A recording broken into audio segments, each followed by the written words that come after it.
Hey, so I'm back at it again with another video. As you see, we are actually doing a live reaction. So instead of me doing a recorded, we're doing a live. But anyway, hope you guys had a good day so far. We're going to be reacting to a couple horror, uh, a couple horror videos. So let's get to it. And I heard it said crazy, three disturbing true Airbnb horror stories. So let's get to it. Like, comment, When I subscribe. started my business in 2011, I chose Wix, and it was really because the All right, let's get it. Oh no. Mm-mm. I rent out my South Carolina house on Airbnb whenever I'm not using it. Right. It's a modest 3-bedroom, bathroom house by the beach. 2 of the bedrooms are guest rooms, which are accessible to the people renting it. The master bedroom I keep locked with my clothes and certain belongings in there. That room is for me, and I have to keep my stuff somewhere instead of lugging it back and forth every time I go down there. Right. I have a regular lock and then a deadbolt lock on there, so no one's ever getting in there unless they chop the door down or break through the window.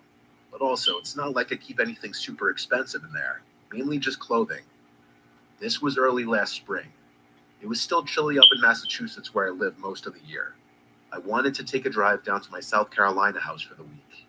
For the most part, I work remotely, so luckily I'm able to do this when I want to. Ordinarily, I'd have my usual cleaning lady come and clean the house after each guest leaves. The cost of her service is baked into the price of the rental on Airbnb. But since I was going down right after the current renter would leave, I just pocketed the cleaning lady money and planned on going down to clean it myself. The last renter was a guy named Ramon. Through our messages, he told me he was renting with his fiancée and asked for good restaurants to eat at in the area. He seemed trustworthy. I always prefer to rent to couples or smaller groups of.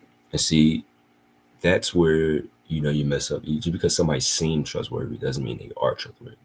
You actually got to know how they are by their actions.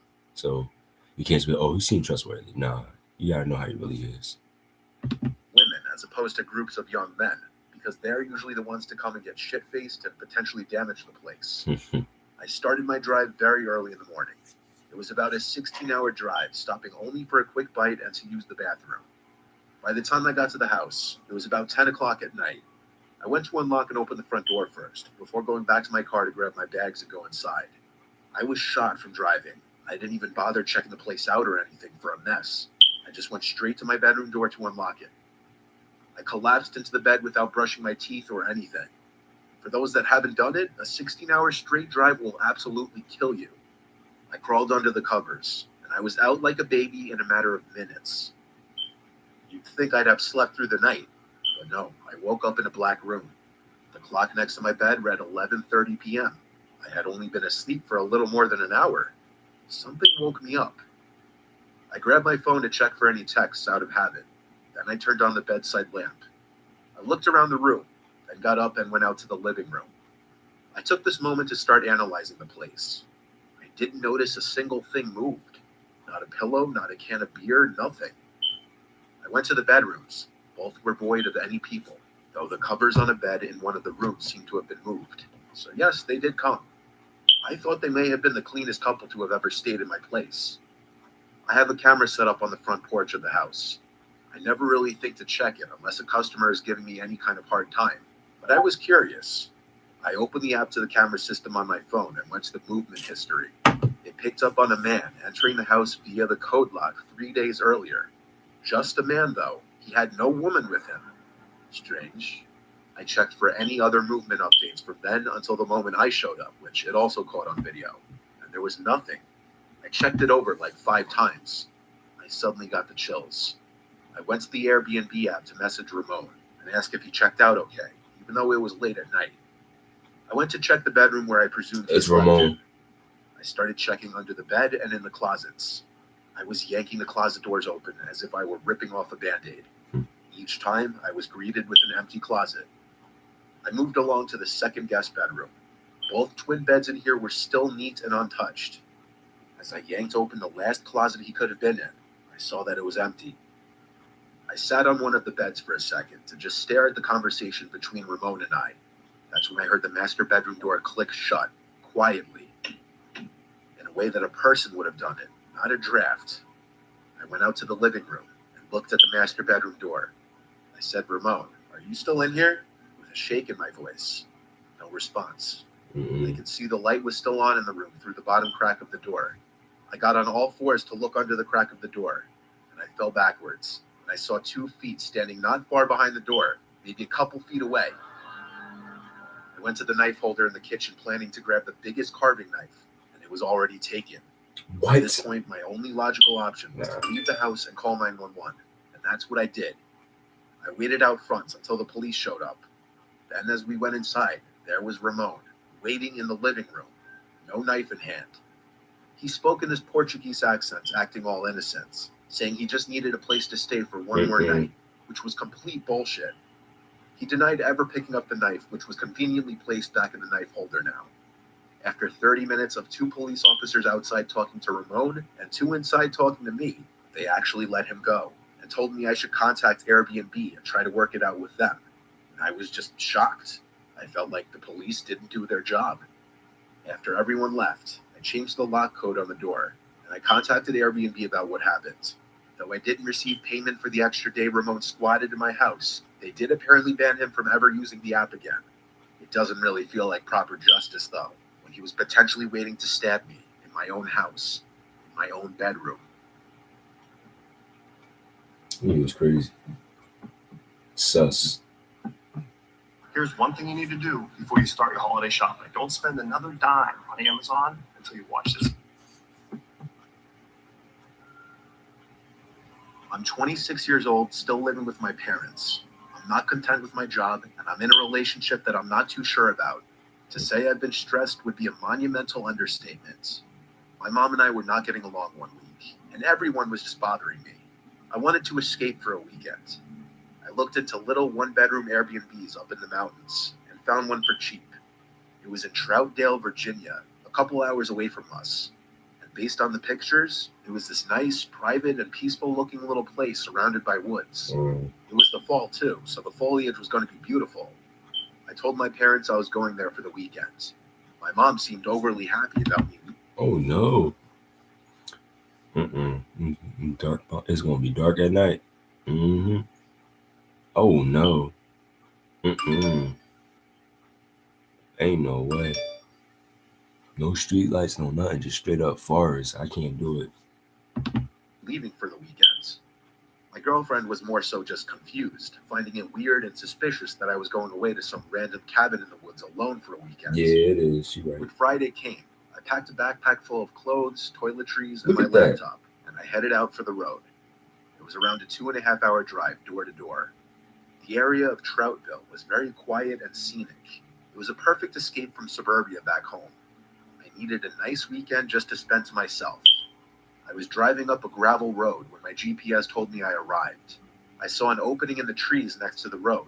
The instructions the owner of the Airbnb gave me were to cut through this opening onto the grass and up the little hill. I did exactly this, and there I saw the cute little house sitting at the top of the hill. The second I stepped out of the car, I inhaled the fresh rural air, instantly feeling happy I did this. The owner told me where to find the key to the front door. I let myself in and checked the place out. It was a nice, cozy living room, small kitchen, bathroom, and one loft bedroom that you had to climb a ladder-like stairway to get up into. There Okay. was a circular window over the bed. Lots of light got into the house, which was nice. I went out to walk some of the trails the owner told me about a 5-minute drive away. On the drive back to the house afterwards, I noticed these 2 guys walking down the gravel road. And as my car was passing, they literally stopped in their tracks to turn and look at me as I passed. I waved and smiled, thinking they were friendly locals, but they didn't wave back. It was completely off-putting. They looked at me as if my driving down the road was a crime. I didn't look back. I turned into the entrance of the property and back up the hill. I started reading one of the books I brought with me in the living room with the fireplace going. It was incredibly cozy. The sun was on its way down, and after reading a chapter of my book, I realized I was getting hungry. I went outside to my car, about to drive to the nearest Walmart, when I noticed 2 men kind of running into the woods down the hill by the entrance of the property, Yeah. probably in response to seeing me come outside. I wondered if it was those 2 guys from the road earlier. See, when I noticed that, but like, forget the Airbnb. I'm just going back home. I'm not staying here no more, none of that. Cause ain't no way. Mm-mm. It was incredibly strange. I suddenly decided to take my laptop and backpack with me in the car while I was gone just to be safe. On the drive into town, I messaged the owner letting him know about this. He replied saying it's nothing to be alarmed about. There's a lot of teens in the area that walk around. So I dismissed it. I drove like 20 minutes to the closest Walmart since there were literally no grocery stores in the area. Hey. I picked up a few food items to hold me over. Some milk, granola bars, fruit, frozen dinners, bread, and cold cuts. By the time I got back to the Airbnb, it was completely pitch black out. Wow. There were no streetlights on these gravelly roads. And with no neighboring houses, truly the only light was from my headlights. It was creepy for sure. I pulled up to the hill to the little house. It was almost hard to find in the dark. I grabbed my backpack and the grocery bag and went up to the house in the dark, using my phone's flashlight to see. Once inside, I locked the door immediately. It was creepy out there. I ate real quick and went back to reading my book by the fire, and pretty soon the lights to the room suddenly cut out, and the only light in the entire house was from the fireplace. Wow. I tried flicking on anything electric, but the power was gone. I went to message the owner again, who swiftly replied back to check the main breaker in the circuit box outside by the telephone pole near the back of the house. Mm-mm. I didn't reply. There was no way in hell I was going out there. I was already paranoid from earlier. And why would the power be randomly cut out anyway? Something was off. I heard a creak in the floorboard from the darkest corner of the room by the bathroom door. I looked over and saw this tall, looming figure in the doorway of the bathroom, lit up only by the fireplace. My worst fear had been realized. This was actually happening. A soft yet deep and disturbing voice told me to remain calm and give him everything I had. I was so scared I could barely speak. I said all I had was my laptop and some clothes. He told me to empty my wallet of all my money, which I did. As he stood in the doorway, I still couldn't see his face. He told me to go into the kitchen and stay there. Moments later, I heard the door to the house close. I looked into the living room. My laptop, backpack, and money was all gone. I called 911 quietly to report a robbery. 20 minutes later, an officer arrived. I described the two guys I'd seen walking down the street earlier that day, assuming it was them working together on this. Basically, all the officer could tell me was that they'd be on the lookout for anyone matching those descriptions. I messaged the owner to tell him what happened. He was sympathetic at first, or so it seemed. He said I could go home the next day, but he didn't want to refund me for my horrible experience.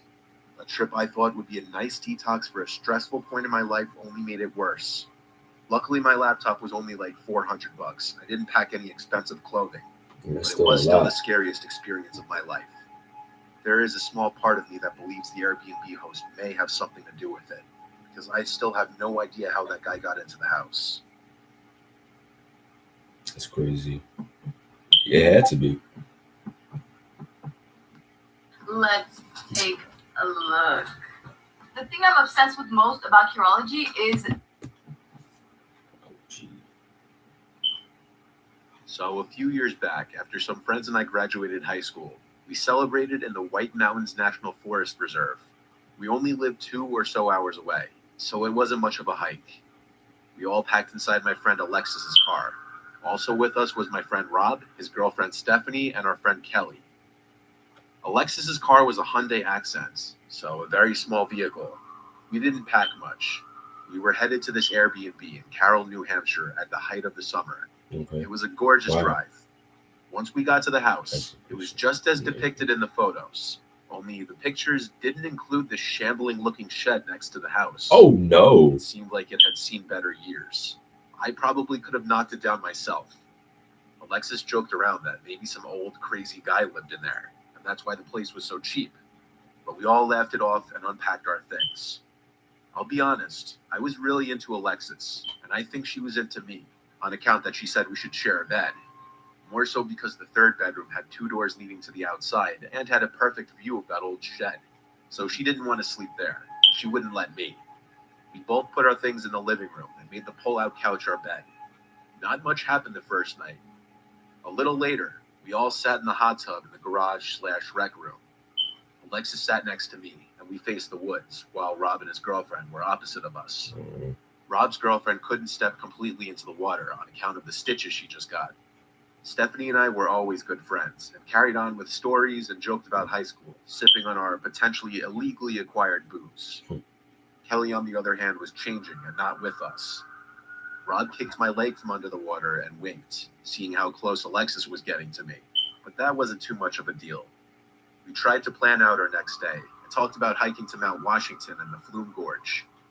After a good soak, I eased into bed with Alexis and we watched Rick and Morty for a while, until the clock struck 2 a.m. and we sat outside. The stargazing here was supposed to be amazing, and a bit later, Kelly tagged along with us. What happened next was hard to explain. In front of the house was this huge deck that we were sitting on. It was pitch black and no cars were around. More or less, we were in the middle of nowhere. Wow. No one really understands true silence until you're away from cars or planes for that matter. The sky was brightly lit, purple, blue, full of stars. Kelly hushed me one time. Just a few feet away from the porch, she heard some crunching, as if something was approaching the deck. There was definitely something walking out there. I waved it off as a raccoon or fox, until the steps sounded heavy, and I looked at Alexis. The fear began to set in, as I noticed her gaze was looking towards the old shed, where the footsteps had began. Yup. Quickly, I ushered the girls into the cabin and locked all the doors. Tried to explain to them that it's still possibly an animal, especially if animals had taken over that old shed. Easily, both of them calmed down. Kelly walked back into her room, and I again laid down beside Alexis. The next morning, I woke up to Rob and his girlfriend cooking breakfast in the kitchen, which was just across the room from Alexis and I. We had a big day planned out. We did quite a lot of hiking, with most of us forgetting what had transpired last night, other than Alexis. When we came back from hiking, Alexis suggested exploring the old shed that was beside the house. Nah. Now that it was daylight, nothing that bad could happen. See, that shed already looks suspicious. Like, look at it. No life, and it's right at the woods anyway. So it's like it's basically a wooden house. And the only thing that looks normal is your Airbnb. How about y'all stay on y'all side, and then when it's time to leave, just go. Cause look at that, you can't see nothing. It's dark. It's crazy. Come on now. Right? And I'll be honest, I didn't want to, but I didn't want Alexis to think I was a wuss. We opened the screen door, investigating the first room. There was an old, rickety rocking chair. Seemed it might break if I tried to sit in it. See? The next door had one of those brass doorknobs, but it was rusted and dented. I looked at Alexis before grabbing the door, and she groaned as she opened the door. There wasn't much to the room. The floor was dirt. There was dirt-caked windows and some trash on the floor. Alexis made a point that it smelt of cigarette smoke. It may have been the designated smoking spot in the Airbnb. We both shrugged it off and joined the others out back. Rob was starting a fire. Some typical conversation was going on. Rob poked fun at Alexis and I. The sun set, and I turned off the floodlight out back to make the ambiance of our fire nicer. Some chuckles and stories are passed around. Rob and I boasting about our feats and whatnot. Then there grows a silence. That same crunching from last night is heard behind us, just against the tree line, except it was faster and headed in our direction. And just like that, there was a flash of green light lighting up the entirety of the backyard for just a moment. Whatever was running towards us halted, but my thoughts were ruptured by Stephanie's screams as she bolted towards the house. Behind us, a blood-curdling cry or yelp was heard, a deafening sound that at first we thought was a siren. I instantly stood up, yelling for everyone to get inside.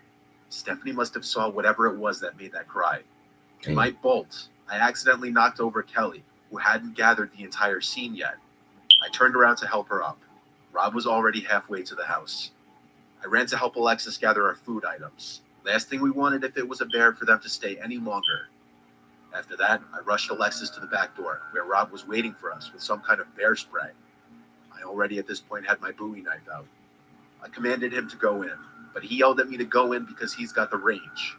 The two of us saw this black mass walking along the outskirts of our fire.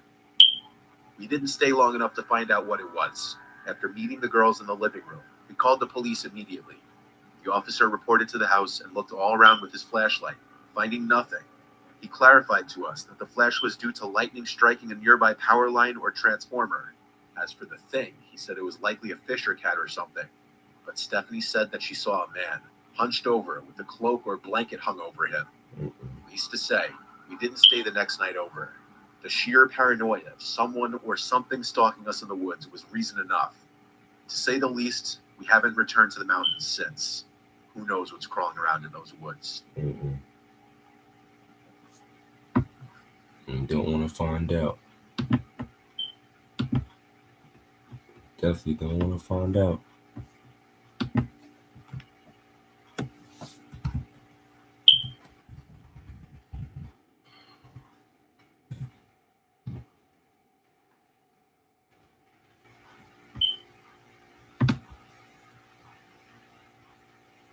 All right.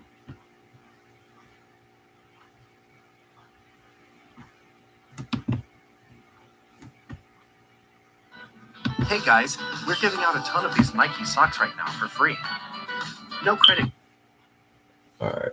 Being a horror writer can seem like a terrifying thing, and I'm not going to lie to you, it is, at least in the beginning. When I was just starting to write, I would look for inspiration by writing at 4 or 5 a.m., and when the ideas were flowing and the stories were good, I couldn't help but close all the doors of my closet or my bathroom, because I was scared of my own stories. Damn. As time went by, I started writing about real cases on a YouTube channel, and as I found out about real cases, I got more and more into horrifying and unbelievable cases. As I delved deeper into the minds of the killers, the fear increased. But all that didn't last long. When a writer gets too deep into the world of horror, he loses all sensibility about it. He writes about the most terrible cases without a drop of sweat, without feeling anything at all.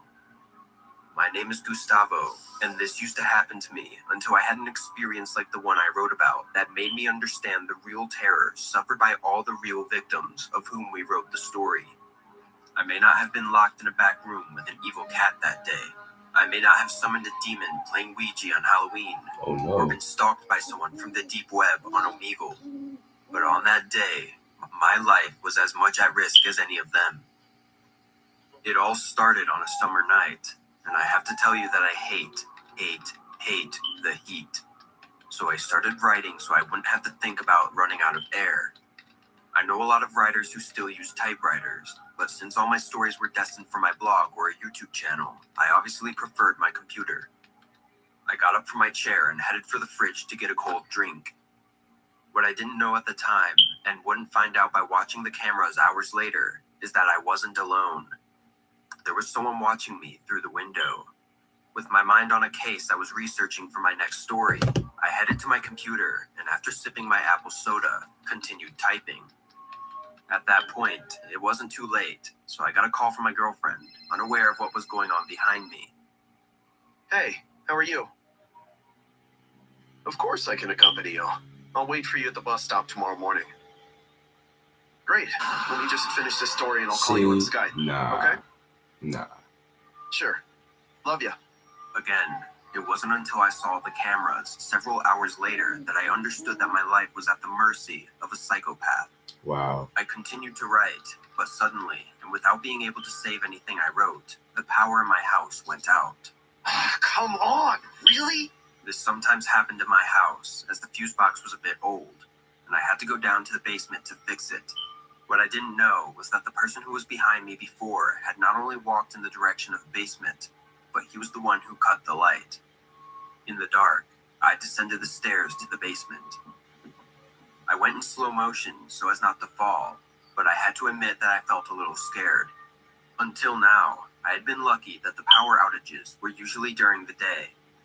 As this caught me off guard, I didn't even have time to prepare my flashlight, as I didn't know where I had left it.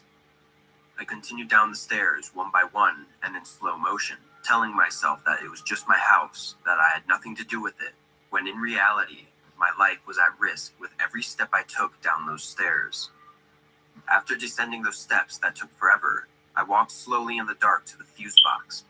I didn't need light for this, just to lift the switch, a switch that was just a few steps away from me, but that Definitely need a felt like it was flashlight miles away.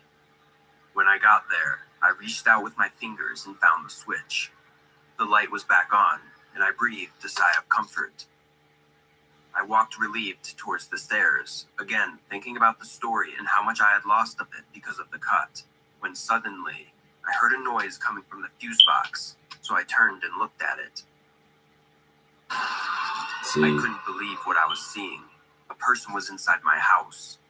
I couldn't see anything, and I got desperate, so I ran as fast as I could up the stairs.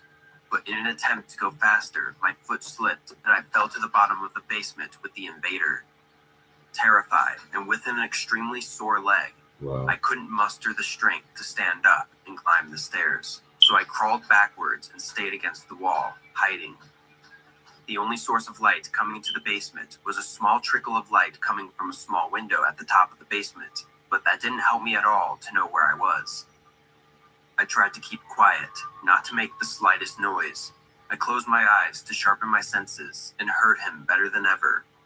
That person was still standing next to the fuse box, but now he was coming in my direction. Every step felt like a huge rumble. I took a deep breath and clutched my chest, trying not to make any noise that would give me away, trying not to breathe loudly or cry from fear. Meanwhile, the terror continued and was getting closer and closer to me. Step, step, step. He was getting closer and closer to me. Meanwhile, I could feel everything. I felt my heart beating violently, my blood rushing desperately through my veins. I felt that for every second that passed, I was getting older. Actually, no, that's not that one. But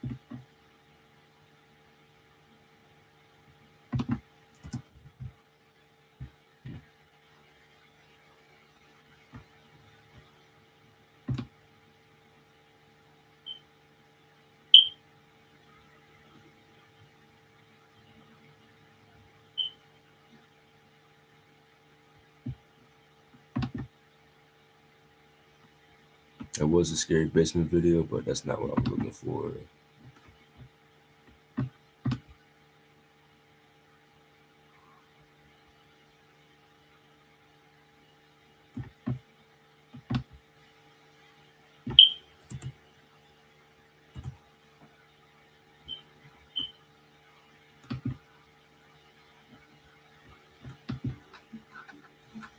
If you Walmart, you know that with everyday low prices, you can spend a little less, a little more, to make life a little better. As experts in online education, Purdue Yeah, University yeah. Global gives you Yeah, all that's the good. flexibility. All right. A single dad to a wonderful daughter, who's been the light of my life at the very moment she was born. It would be an Hold understatement. up, guys. I'll be right back.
actually, hold up, guys.